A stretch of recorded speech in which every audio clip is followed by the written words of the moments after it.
Кірпінің пайда болуы. Баяғыда бір байдың кірпі деген әйелі болыпты. Бай қайырымды болғанымен бәйбішесі сараң екен. Үйіне қонақ келсе жақтырмай тырысып қалады екен. Оның мінезінен байдың үйіне ешкім жоламапты. Бір күні сол үйге Қызыр баба келіп түседі. Бай үйінде жоқ екен. Қонақты көрген бәйбішесі қабағын шытып, қаңғы бастардан қашан құтылар екенбіз? Сендерді тойдыра берсек, үйде тамақ қалмас, деді.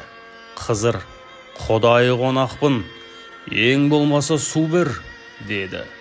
Бәйбіше қолына таяқ алып, құдайы қонақ болсаң, суды құдайыңнан сұра деп, Қызырдың басынан ұрды. Ұлық Алла досын қорлаған үшін бәйбішені хайуанға айналдырады. Бай үйіне келсе, төсекте үсті тікенек бір мақұлық бүрсіп жатыр екен. Бай шошып кетеді. Көршісінен мән-жайды естіп-ақ ұрыпты. Хайуанға айналған бәйбіше орманға қашыпты. Содан бері ол адам көрсе, ескі әдетінше жиырылып тұрады екен. Жұрт бұл хайуанды кірпі деп атапты. Кірпідей жиырылып деген сөз содан қалған екен деседі.